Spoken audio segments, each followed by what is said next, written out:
to be done.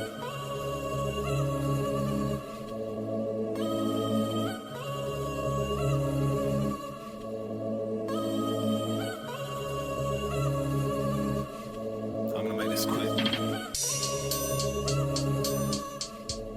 Yeah. Hi guys, it's been a little while since you last seen me and seen the car. As you can probably tell by the big sign behind us, we've moved shops now. It's now with Mark, the spray guy. So yeah, the fabrication is finished, so big milestone to get past, which is nice. The car actually looks like a car again. It's just Sort down, of. yeah, Sort of. yeah. It's just down to Mark now to actually make it look like a car. Panel gaps, make the thin fiberglass. It'll be fine. Yeah. So there's a lot of work to do, but it's all doable. It's just a case of spending a bit of time on it and making sure everything's right. You know, at the end of the day, we've got a few more processes to go through before the final paint gets put on. So obviously, there's going to be different primers and whatnot that goes through the stages, so we can check everything nicely and make sure everything's pucker, if you like, before we go and put the paint on the final finish. So, but yeah. There's quite a substantial amount of work to be done on it, but uphill tasks. Yeah, uphill tasks, but you know, it's nothing that can't be done. Time is the main thing. Yeah, it's probably worth saying. It's probably been here about 3 weeks now. 4 weeks. 3-4 weeks. Yeah. So it came bare metal. Well, the majority of the inside was bare metal. The bits and bobs that have been worked on and stuff like that, like the sills and the bits and bobs that Steve's done and the various other things that's happened around the build. That was all in bare metal. So the rest of it was painted, not very well, I have to admit. So all the fiberglass bumpers and everything like that was obviously in the previous brown colour that it was in. Yeah. I got to admit the quality of the finish on the paint and the fiberglass was absolutely horrific, wasn't it? Yeah, it looked like it was almost painted with a roller. And the paint, the actual process that it went through itself hadn't been dried properly. So if you like, the reason why the paint had sucked in and there was no gloss to it was because the actual paint underneath was wet still. It hadn't cured properly, and that's why it looks so rough, you know. Yeah. This is the reason why we had to take all of the paint off of it, because you're trying to build on a nice firm foundation, and if you're building on soft foundations, it's just going to cause problems. So that's the reason why we stripped everything off of it and just starting afresh. Yeah, so you bare metal the rest of the car. Bare metal the rest of the car. The paint was gone. Yeah. The little bit that was left, I think probably the roof and the quarters about the only part of the car that's not been touched. Yeah, that's right. After we got it into bare metal, basically what was happening was we was finding that we was working our way around it one day, we'd come in the following day, and where we'd had our hands on it or leant up against it with skin or something like that, there was slight moisture marks or anything like that, and we was like, we need to get this into a primer as soon as possible. So that was what we did. Put the Noble 365 epoxy primer on it to start with. That's just to give us a rough idea as to what's going on. Seal the metal to make sure that there's no moisture getting into it or any damp or anything like that. And that was when we started the rest of the work, if you like, the welding at the holes that needed doing from the previous body kit, because there was a couple of them, weren't there? Bits and bobs on the inside that needed sorting out from like seatbelt harnesses and stuff like that, you know. Once we got all that sorted, then we went on with the second epoxy primer, which is like the high build epoxy, if you like, which is what it's on is now.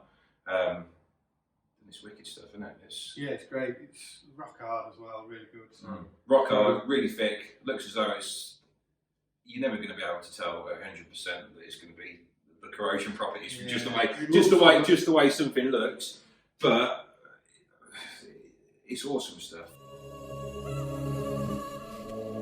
Yeah, this had to be done.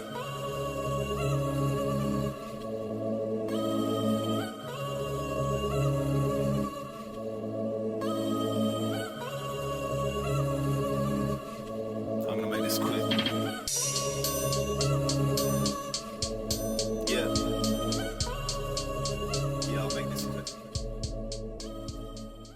Probably just point these out. Obviously, these have to be shaped and filled and whatnot. Well, this is all sanded out of an 80 grit paper, if you like, and and you can see here, there's the epoxy primer is still on there, so it's not gone back to bare metal. So it's got a wicked build. The durability of it is just fantastic. You know, what a brilliant place to start on something like this, because it needs to have everything there that you need. You know, the adhesion, like anti-corrosion properties, and yeah, build the lot. Really, it's a really important step. It's one of the most important ones. So, but now we've got that on, that's all sorted. Now it's just a case of, if you look at the roof and whatnot, because of the shine that the epoxy leaves on it, we could notice obviously there's a couple more dents and bits and bobs in it that still need to be filled. But we've put some of them anyway, so that's a good starting point. You know, it's a little bit brighter in here than it is the workshop, so we can see a little bit more as to what's going on. But yeah, really good start. Really happy with the way it's looking so far. Yeah, definitely. It's probably worth mentioning the separate pressure feed guns. Yeah, the SR pressure feed guns. Yeah, they're absolutely brilliant for doing the insides, because as you can see, there's a lot to be going around on the inside. Lots of ins and outs and everything like that. And not just that as well. You need to keep it wet in there.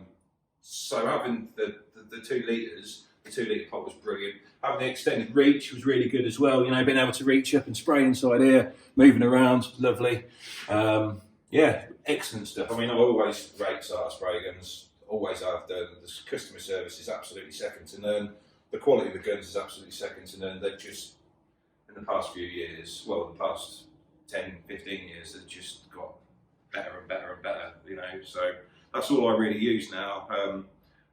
When I initially took the job on, that was when I spoke to Matt at SR, and I said, I think I've got something that I might need a little bit of a hand with, you know. But he was straight down within sort of like 12 hours, come to have a look at it, with the tools for me to use. You know, it's brilliant, absolutely brilliant bloke, brilliant company. Can't really say any more about them, you know. Yeah, it's probably worth just mentioning that really over the next few weeks you've got a couple more bits to put in the epoxy primer. Yeah, the door, the other rear quarter panel, well, the fender, over fender, bumpers. We'll probably just go straight on with spray filler on there, to be quite honest with you. I don't really think it's going to warrant having epoxy primer on there, because the spray filler has got such a build to it. It's after the spray filler, it'll have the isolated primer as well, so, and then the high build primer, and then paint, and then paint. Yeah. And you'll finally get to find out what colour we've got. Pink. Pink, yeah, that's bright. Yellow spots, pink. yellow spot, yellow spot, yellow spot, just like Mr. Blobby. Yeah, so you wanted it wider, didn't you? So we're going to give it a Mr. Blobby paint job, I think. Makes sense. Yeah, why not? Why not? But yeah, no, apart from that, everything's looking good. I'm pretty happy with everything. I hope you are. Yeah, more than happy. It's nice just to see it almost all one colour again. It's been a long time coming. It's worth the effort. Just getting it over the line now, getting it painted. There's a lot of bits and bobs that need to be dotted and crossed, if you like. Yeah. But again, time is the key with this sort of thing, because this kind of thing just don't happen overnight, does it? No. You know, I mean, it took us a month to get it to where we are now, and well, it's taking the time to make sure we don't miss something small. Like there's still little brackets that we think, oh, where's this going to go? That's so right. Let's just make sure we've got the little bracket in now, rather than leave it until it's painted and then having to drill holes in nice fresh paint. And then building it up as well while it's all in the epoxy primer and everything like that just helps so much because everything's the same colour. With everything being the same colour, you know, you notice things easier, if you like. Before the car come, you know, the boot lid was like in a white primer, the roof was beige, no, the roof was brown, wasn't it? Roof was brown, you know, it's like everything was different colours, and it was just like, we need to get some kind of continuality through it, if you like. If that's even a word, is it continuality? Yeah, it'll work for us. Yeah. It's the small stuff that takes time, isn't it? I mean, we must have had these rear quarters on and off, 15 times today? Today. So, again, you can appreciate plenty of holes and plenty of bolts to go in. It's not a quick process. Lining them up every time, taking them back off, checking. It's just really time consuming. Even down to the point of shaping the bumpers and everything like that, because the fiberglass was, I wouldn't say it was very good fiberglass, to be kind, you know, it was pretty bad, to be honest. But that's fiberglass in general, you know, it's always like that, but there's only one way around it, and it's to reshape it, you know. We can make fiberglass as good as metal or as good as plastic, but it's so critical that you spend the time on it and make it right, you know. There's plenty to be doing. Well, I mean, I think stuff like this is good. It's good to get it out there. It's good to get your name out there. So I think from me, I'll try and commit to getting over a bit more regular. We'll try and do one of these every time I come over. I'll get you a block. So there'll be a, I'll get you a get block. you a block, thanks. So there'll be plenty of progress to see. Yeah. We'll try and document it the best we can. There's obviously all the stuff that goes on Instagram and stuff that goes on Facebook. Yeah. But we'll start trying to put some videos together. I know Justin's done some nice time-lapse stuff, which we'll include in this video. We'll vlog every stage of it, you know. It's important for you guys and for Tom and for us, really, that everything is like documented all the way through, because you know how we do the job then, you know. And when somebody says, you know, why is it going to cost X amount to spray my car, then I can show you this is what it takes to get an immaculate finish. You know, it's just time and a bit of skill. Yeah. Okay.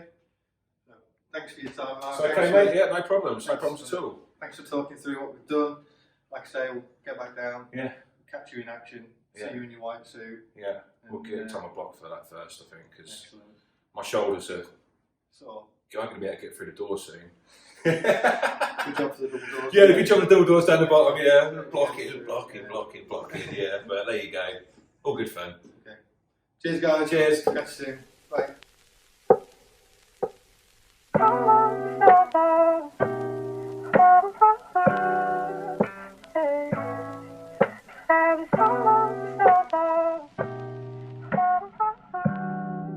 This is how I feel. Sometimes it goes bad. Baby, we try. Yeah, yeah. That's the line you said when you broke my heart. Yeah. Sometimes it goes bad. Baby, we try. Yeah, yeah. That's the line you said when you broke my heart. You lied to me when you said it was us forever. I cannot explain the situation either. I know it's fucked up how we ended, but I'm seeking closure. You left your mark on me, girl, all I do is think about you. How was I supposed to know that you were doing wrong? I was over here not knowing what was going on. I didn't think you had it in you to deceive me. I found peace in myself, seeing you and him. Cause I know sometimes it goes bad. Baby, we try. Yeah, yeah. That's the line you said when you broke my heart. Yeah. Sometimes it goes bad. Baby, we try.